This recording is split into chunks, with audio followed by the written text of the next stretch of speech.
Hello, I'm John Thorne from Thorny Motorsport, and in this video I think will be quite keen for people to watch because it has two purposes. One is going to go through exactly what we do when we do a full pre-purchase or post-purchase inspection of any McLaren. So all the things we are looking for mechanically, visually, on the car to give you confidence you've got a good one or to put you off buying something you shouldn't be buying.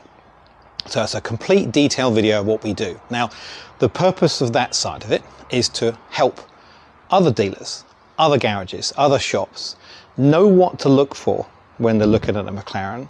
So when they sell a McLaren to someone, they're selling it knowing that all the issues have been covered and anything needs to be fixed as part of the sales process. Okay, so hopefully if they watch this, that means that they'll have at least an idea what to look for. And therefore, when the person buys the car, when someone says it's had an inspection or a 100-point inspection, or the crap they tell you, this is what we look at and what we find on these cars. Now, the second purpose of this video is that we are going to inspect 6 McLarens in a day. Okay, so I've got the guys all in, they're being fed with pizza at McDonald's and paid extra to come in to go and do 6 cars in a day. Okay, so we're going to crack through all these. So, and it's going to be interesting for us in terms of what we find on all these cars. Some of them ones that we've got here for sale, some of them have been brought in by owners who've recently purchased them, and some of them have been brought in by dealerships who are looking to sell them. I'm not going to be specific on which cars which in terms of what we're doing, because it wouldn't be fair to the people we're doing the inspections for, but it is going to be interesting to see what we find on these 6 cars without any pre-idea of what is wrong with them. If anything, it could be perfect. So today's an interesting day for me. I'm genuinely curious. We've got a bet going on with the guys about how much we find in terms of cost. And what we're going to do is, during the course of it, is then go through each car anonymously and say what each one has found. All right, so it's going to be a very interesting day for me. So interesting who pan out. Okay, so here I am on the road test part of the test we do in terms of inspecting cars. Now we're going to put this as a separate video anyway, because this sort of thing you can do when you're going to buy a car. Okay, so you can go to a dealership and you're wherever you're going to buy it and you can road test the car. So what I'm going to do is try and follow the procedure if you can. It will help you understand what niggly problems with the car or something to be concerned. Now we worked out, I drive on average between 3 and 7 McLarens a day, 5 days a week, 11 years, 12 years worth, means I've driven over nearly 7,000 cars. Now it's not 7,000 different McLarens, but if you take into account duplications, it means I've driven probably a region of 3,000 different cars in the last 10, 11 years. So I've got a rough idea how they all feel in comparison to each other. So this is a road test we've built up over years of what to look for in particular kinds of cars. Now I'm in a 650 Spider, this one here. So first thing we'll do is we'll check the roof up and down. I won't do it now because the camera's attached to the window and the window will drop. So we do a process of checking the roof is okay, any squeaks and rattles. Roofs tend not to cause issues, but if they haven't been used for a while, they'll squeak. All it needs to do is do a silicone sealant around the rubbers and it fixes it. Ideally, I like to start the car when it's cold. Listen for a ticking noise, but this is already warmed up after being driven in today. So we can't quite do that. But we're still looking for the ticking noise in terms of the car starting up and making sure our ticking noise goes away again. Ticking noise will start off a little bit, it's fine as the oil pressure goes to the cams. But really, if it carries on when the car is warmed up, we need to look at that as a process. First things first though, first thing we do is we check our keys. Now keys are a pain in the arse in McLarens because they are 700 quid each to replace and they are notorious for losing connection with the car. Most time it's fixed on new key battery, all of £2.50, but if you do the new key, it's significant money. Now the actual sensors for the keys are around behind the iris or down by your feet on where the seat is. So as long as they can see the car somewhere around here, we're fairly chilled out about it. If it comes out as key not present or you can't get hold of it, budget for potentially a £700 key if you need to, or the receiver end was even more expensive, although it's rarer. So bear that in mind if you can. So first things first, I'm going to make sure that the car can see the key in my hand. And there we go, it starts up fine. So I'm happy with that. And we test both keys just to make sure. Now, aircon, first thing to do. McLarens are notorious for aircon as well. They don't last very long with them. So we would always suggest basically do a quick check, put it on maximum cold and see it comes out cold. Now it can take a little while to warm up, cool down, see what I mean, but it should be cold, okay? Now, this is still quite ambient temperature warm, so I'm going to recommend a regas on the aircon, or at least an investigation. If you've got an error on the dash that says aircon fault of some kind, it's going to be pressure related. That could indicate a leak or a condenser, much more expensive. But with no error and just not cold air, I'm going to go with a gas. It's worth recommending that one. Okay, so those are two instant things to do. Also thing to do is turn the radio on. There you go, radio. Again, tuners are common failures on these things. It's the sort of thing you road test the car and find, oh, radio don't work. Okay, if it comes up tune not found, budget for a new tuner, and they can be £2,000 to go, etc.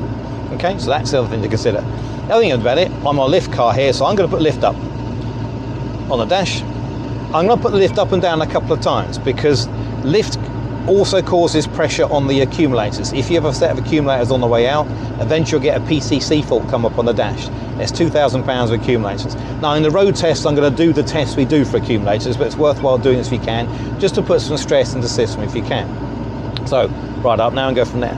Right, I'm going to notice itself. I'm going to leave it in auto, because what I want to do is I want to feel the car going up and down through the gears without any snatchiness. Okay, you can relearn the bite points on the gearboxes with a diagnostic kit, but if I get any punches in the back in auto mode, it could suggest to relearn, or it could suggest something else. But it's worthwhile doing a road test. Open my gate. Settings wise, I've got it in normal suspension because I want to test to the accumulators. I've got it in track in terms of power because frankly there's no point testing back and forth for power from there. Although sometimes people's settings, they'll have the intake sound generator set only to work on the sport mode, so you've got to make sure you check each setting for there. And the intake sound generator is a service item, but it'll make a little coughing sort of warbling noise just starting to wear out if you can, is the answer. So I can hear a few knocks at the back I'm not overly happy with, which are just going over bumps in, which I'll check. But I'll leave it in auto mode and let it go up and down the gears. That's auto lowering, which is fine, so it's good. I don't need to drive the car particularly hard. What I'm trying to do is listen for any bumps or any kind of squeaks and rattles as I go around corners. Now, it's very hard to pick up on the microphone, but I heard quite a large knock from that left-hand rear back there, so I'm going to go on the basis probably a lower arm or even a spring on that back corner. Now for accumulators, I'm in the softer suspension mode. There's some bumps coming up I know very well, and these should handle these rather nicely. Okay, so as I go over the bumps, I'll feel them, but it shouldn't crash through the cabin. If they ever fill these holes, then I'm in trouble. So I go with this one here. It's fine, absolutely no problem at all. Now I've got a couple of rounds to go out. I'm into 7th gear, so I know the gears are working. Drop it into manual, and I want to literally just put some stress through the car to make sure that the suspension and the arms are being moved. Now that knock is back there. I'm loading it all up to make sure I can feel the bushes move. Thus far all good, except I got some movement on left and rear, so I think that's actually a spring that's gone back there.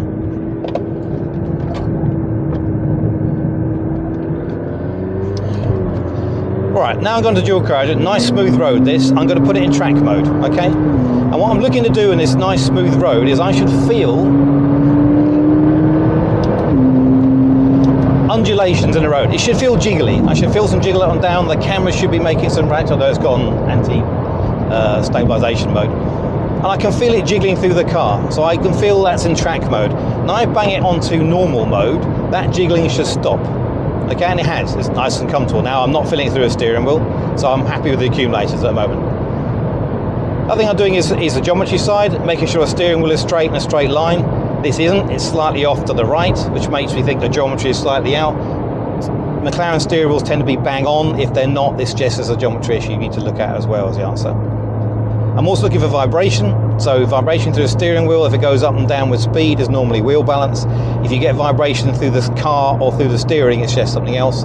Or if a vibration that comes in at a certain speed and stays there, that's going to indicate something else. It could be a buckle wheel, it could be a wheel bearing, it could be a bush, or it could again be suspension. There's lots of different things we can look for. And what my job on the road test is to drive the car as it comes in, determine what I think he's looking at, and then the guys in the workshop will go right through the whole car start to finish, but what I've said, these gives a heads up. So for example, I'm fairly sure we've got a broken spring back there or a leaking shock, I'm fairly sure. But otherwise, bush-wise, this feels okay. Maybe a bit of wariness, but nothing to concern. And you know, the aircon's not working very well because it's still ambient temperature. Other than that, it should be reasonably squeak-free, rattle-free. I'll check the seats when I get back to make sure full extension and full back, and make sure it's not touching the the rear bulkhead, because you can reprogram the seats, but if you have someone who's sat it all the way back for a while, it goes out of alignment and you end up with the process where you can't put the seat forward or back. Go forward, all the way back, will reset it, but sometimes it's reprogram it, because if it's hitting the bulkhead, it'll start to smash about in place. It'll be a bit unfortunate. I've got a little bump here that I use the accumulator test again. It's a nice smooth road with a lump, and actually nice and comfy, and it was. So if the accumulator's having an issue, that would crash through the cabin, so I'm used to that. Right, coming in now, the other thing you get quite common these things are the MRMs. The MRM is this little pack with the switch back in behind the steering wheel. Now it's quite common, not in older cars, but also on 12Cs and 570s, where the cancellation on the indicator won't work. You can see it's not cancelling. Okay, now they're pretty crappy anyway, but it should be fairly consistent. That's now holding on. If it won't hold back and keeps cancelling itself, you're looking at potentially a whole new MRM. The reason why is a little bit in it is only a tiny bit of kit, a tiny bit of the arm, but the McLaren won't sell it separately, so you've got to buy a whole new unit. Now fortunately there are second-hand items out there, and we'll tend to fit those off a wrecked car if need be, but it's quite frustrating when you've got one bit. Another little roundabout I've got crucially is, it's a nice roundabout, nice and tight. I'm actually near Stilton Circuit now, but it's got a bump right in the middle, which is great, so I can load the suspension up and I can hear that knock, and I can hear it again, so I'm 90% sure that's a broken spring. I don't drive it hugely hard. I'm not trying to rag the crap out of these things. Like I said, I drive 5 or 6 a day, and I treat the cars, if it's my own cars, I treat it with respect. What I'm trying to do is just get an idea of what it's like at all the different versions. This car, other than that, it's pretty comfortable. It's quite nice, don't see issues for it. A bit hot in here now though, because the aircon don't work.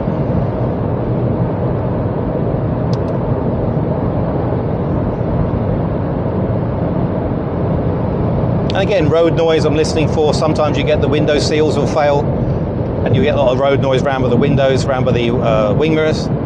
We check the wing mirrors as well as part of the process, making sure they work. Again, not a common failure, but they'll be expensive to fix. And check the condition of the dash inside, etc. It rattles and squeaks. Most of what we do on inspection is obviously in the workshop. We'll be taking the car apart and everything we're looking at for finding. But on a road test, you can get an idea. And obviously, what you're looking for knocks and rattles. I drive a lot of these cars, so it's very easy for me to go in. So I tend to finish road test, drive in, tell them what I hear, and what I've heard on the road test, and I pretty much confirm what I've got. I'm pretty good at getting it right, and then they'll find other things that you can't tell on a road test.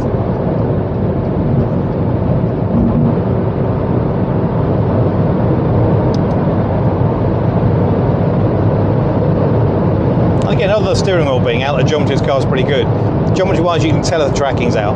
They'll start to wander a little bit, you tend a bit squirrely. The last thing to do is the air brake. Now I've already tested the air brake under acceleration, it should flatten, but I'm trying to make sure it will go up on hard braking. And the other thing we'll do is on the brakes itself. So normally hard braking, if it pulls to the left or pulls to the right, will indicate the brake fluid change you're doing. Don't ask me why, but it seems to be brake fluid is what causes it. It can be other things as well, but it's only on the hard braking. Obviously I did that with any cars behind me. But that pulled perfectly straight and the air brake was working fine. Bear in mind, the air brake is one of the better things about the Super Series cars. It's quite encouraging. They rarely go wrong. Most of the time it's going to be a sensor that you'll be calibrating. Sometimes we replace a RAM. I think we've done 2 or 3 over the years, but not many. Now after that road test, this car is making more noise. That knock at the back is now quite consistent when it wasn't before. It's half you pick up on the microphones I'm mic'd up, but that's now quite a loud noise back there, and I've now got a squeak from the front right. That's quite normal because bushes are plastic in nature, and what happens is that when they're nice and firm, they tend not to move around much. But once you've got them warmed up, if they are a bit compromised, you'll start to get that movement and you'll start to get that knocking noise coming through. So what we have now is one where I start the road test and it's pretty quiet. I end the road test and I got a bit more noise I'm happy with. I actually think that shock has gone. Okay, because the whole car feels, that corner feels very unsuspended. It's a strange word to use, but you get a feel of it after a while. So certainly worthwhile having this road test when you go look to buy a car. Not expect you to have to be comparing with the cars you've driven. I mean, if you want to drive 3,500 McLarens, but at least give you an idea what you're looking for and the things to do. I mean, nobody would normally think to check the radio when they road test a car or check the aircon's cold, but these are both expensive items if they've gone wrong. You don't want to buy someone else's problem, you want to make sure the problem's fixed before you buy it. So back at the workshop now, each road test is about 8-9 miles. And again, I will now put it in lift because I want to push the lift, because again, lift, if a PC seat fall comes up, again indicates accumulators. I don't think we have a problem with the accumulators this car. It feels fine, but I will put in lift anyway, because again, I want to stress the system. Most of our road tests are about making sure that we're just using the car. There's quite a noisy lift on this car, which would cause a bit of a concern, but we'll see what it's like it goes in the workshop. I'm not causing lift issue problem here. And the final thing we'll do is an oil level check. Now, oil level check, you'll be careful of the temperature of the oil, not go too hot, because it'll give a false reading. If it goes above sort of 97 or 100 degrees, it tends to knock the reading out. So we tend to recommend between 92 and 95 on the Super Series cars. Different on 720, they need 90 to actually go, and sometimes it's hard to get them hot enough. But we'll do an oil level check when it goes into the workshop. I tend not to do it as part of the road test. Don't want to go into the workshop and noticing it being down, taking pictures of me. And again, everything is just taken pictures of, so we get all the records for it. All right, so if you're looking to buy a McLaren and you want to road test it, try and do a lot of this if you can, okay? Because I think it will help you in terms of getting a car that's going to be good for you. The worst case scenario, you get an idea looking at them in terms of they feel, and you can normally tell a lot of these things where they are. But that's certainly going to be a better one to try, and then obviously with the workshop stuff we got from there. All right, hope that's useful, but let's see what it's like at the workshop. Okay, so that's road test done. That road test will give us an idea what to look for in the terms of the car itself, but it's a heads up. Then it gets into the ramp, and what we do is do a complete inspection. Now, in no intensive order, first thing we're doing is doing again a visual check on things like brakes, discs, pads, tyres. Age of tyres is one good one. A lot of these cars are parked up for long periods of time, and you may have a tyre that's 10, 12 years old. Trust me, and how much tread it's got, a 10-year-old tyre is not going to help you in a supercar. Then it's written on the side of the tyre. We'll check the tyres, the tread, the brakes, etc. Then we're going to check things like the door trims, and on the Spider cars we will check the seals, which I've done the road test, and check the seal side from that. And then we'll do the other visual checks outside. So we'll check if the lights are working. It's quite common for some McLaren's rear lights to crack and then have moisture into them. Ditto the front. The front can delaminate on top of the surface and get let it water as well. So we're going to go through every single thing as a light check. Things like the reversing light, COM1 failing. The reversing camera, COM1 failing. We go through all the exterior bits and indicators and all the things you expect to have to work in terms of the car externally. Once that is done, then we start going to the mechanical side. Okay, so mechanically speaking, under trays off, and then we're checking wheel bearings. We're checking all the suspension bushes, all the arms, the drop links. We're checking the roll bars if it has them. We're checking the Z-bar links. We're checking the oil leaks from the water pump, from the oil pump, from the turbos, all the water pipes. We're checking for any signs of existing coolant leak, which is quite commonly a little crusty little bit of white or blue on the bottom of the pipe, which has leaked in the past. We're checking the clips, see what the original clips, have they been replaced, are they weeping. We'll check every mechanical we can, even right down to the front strakes where they've been hit, and the tyre spoilers. All those things have been checked in terms of the car, any damage underside the car. Visually we're checking, but also we're going through in some checks. Now, I've mentioned on previous videos that the ceramic discs will be up the sort of life 60, 70,000 miles. The only way to be sure on checking a ceramic disc is to weigh it. There's a specific weight, they're subtly changed model. The McLaren state, as long as you're within a percentage of the weight, it doesn't need wearing out, it doesn't need replacing. But if it's below that weight, it will need replacing. So we don't go to the effort of changing and weighing discs unless we see the fact the mileage is up to 60,000 miles, then we will do. Or if we can check the surface disc. Carbon ceramics, if the surface is very rough and very patchy and very pitted, that can all be indicate there's a problem with the disc wear as well. Steel's much more easier, whether they're lipping or not, any grooves, etc. on it. So we'll check all that. So every mechanically is checked across the board. But also we check things like the seat. Is it going all the way back and all the way forward, etc.? Is it hitting the bulkhead? That normally needs a seat reprogram. Are the screens dimmed on the inside for the air conditioning for the earlier Super Series cars? That's a problem in terms of the lack of soft closed doors. For the 720s, we're checking visual things like Gorilla Glass cracking. And of course, what we're also checking for is corrosion or bubbling. I mean, to use the word corrosion, I've done several videos about what it is, what it causes, and different models. It's probably best to link to those rather than try and do it all here. But we're checking every panel, inside and out, down the inside edges to see where there is any bubbling in the paint, to see that it needs to be resolved or not. a paint can be a significant cost. So in our example, when we prepare a car for sale, we do it all. We're very good at doing paint. We do a lot of McLarens now. And what we're trying to do is make sure the car is perfect for the person to buy as a car. You may not have that with another retailer who may not know what to look for. Or they may say, don't worry, sir, I'll sort your paint out. McLaren paint is quite specific. It's also hideously expensive. So bear that in mind when we're looking at paintwork. A little bit of touch-up paint is not going to work on a McLaren. The pearlescent paints are very nice. They're a bitch to match, especially Volcano Red and Volcano Orange. The rest of them are easy to do. So checking all the paintwork side of it as well. So it's a complete and utter check, bumper to bumper, electric to electric, all mechanical things you can check on. Additional to that, with our diagnostic kit, we are looking to check the margins of the cars. Okay, there are multiple ECUs in these cars. You can delete out the margins, some of them. It's very hard to delete out all of them. So we're looking to make sure the margins match on the ECUs between them. Also, we're checking to see if mileage tracker has been put into it, etc. Variety of things. There's a whole load of things we check electronically, looking for codes and various bits. TPSM sensors, see if they're working okay. And all the things that I've figured out on the road tests when I've driven the car and what I'm alerting to in terms of get done. All right, so it's fairly much encompassing all in all. Now, once we've finished all that, we write this up and we create a Google Drive link of all the pictures and all the things that we share with the person who's paid for the inspection, which is crucial for us. We won't share this information with anybody. If you've got the inspection bought for us, it's your inspection. We will give you every information on it, but we won't share that with anybody else unless you tell us to. But at the end of the day, you have a big Google Drive with thousands of pictures in it, a complete report what's there, and if you wanted, an estimate to get the work done, if anything. But we tend not to do that because frankly it takes some time. So as far as we're concerned, our job is to inspect the car, find everything wrong with it, everything that we think needs doing to it or not, and an honest advisory saying so. So if we see bushes that are showing signs of surface cracking, we will note it. And we will say, look, there's some surface cracking, but there's no movement in the bush. Therefore, from our perspective, doesn't need replacing. The road test will confirm this as well because it's very easy to tell in terms of noise you get from the cars from there. So it's quite encompassing. Everything is checked, everything is written up. They see these 100-point checks. You know what, I think it must be 500 or 600 things we check if you add it all together. And that's a silly thing to put down. As far as we're concerned, it's an all-encompassing vehicle check for which we charge 500 quid for.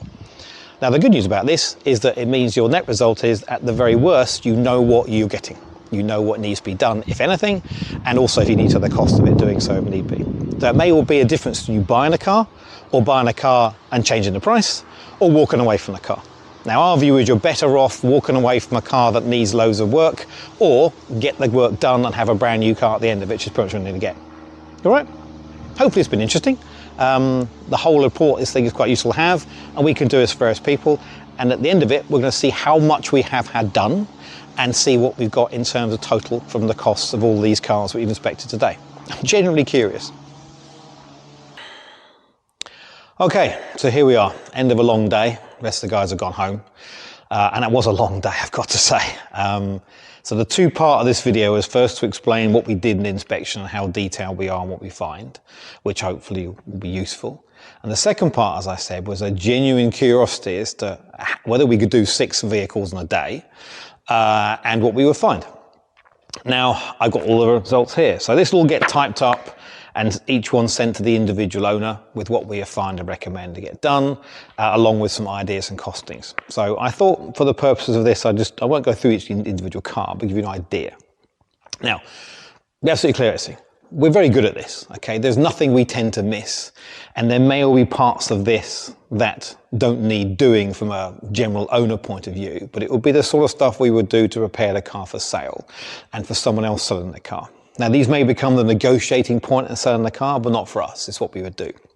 So I've got each one, and we've highlighted the areas that we would say must be done. And I've given a rough cost on those on a per car basis. Okay, so there's other bits in there and there in total, and these are very rough estimates. We haven't got time to do full estimates, but it gives you an idea of what we found. So today we did 6 cars. We did a 12C coupe, a 12C coupe, a 650S Spider, a 650 Spider, a 12C Spider, a 650 Spider, yeah. 720 we did a booked in, didn't turn up. So this is indicative of all Super Series cars. And it's, in all honesty, from my experience of doing this, how many times we've done, this is pretty consistent, okay? And the number's pretty consistent. So I guess between 30 and 40,000 pounds total work for 6 cars.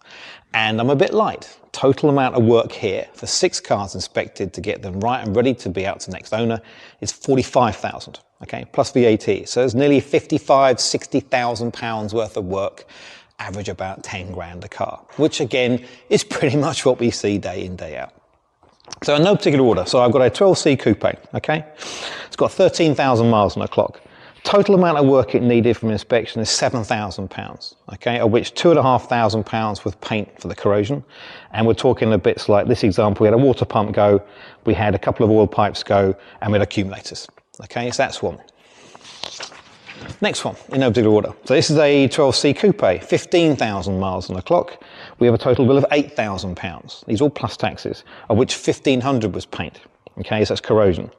So what we got here, all the tyres are more than 8 years old, so really can't be sold, although it wouldn't necessarily mean change with the owner, but in terms of can't be sold, we couldn't do it. We have geometries, we have horn issues, we have corrosion, we have the tyres is a big part of the bill. Gearbox is leaking, which is an advisory, so we don't know, that could be more, but that process. Then we've got a 650S Spider.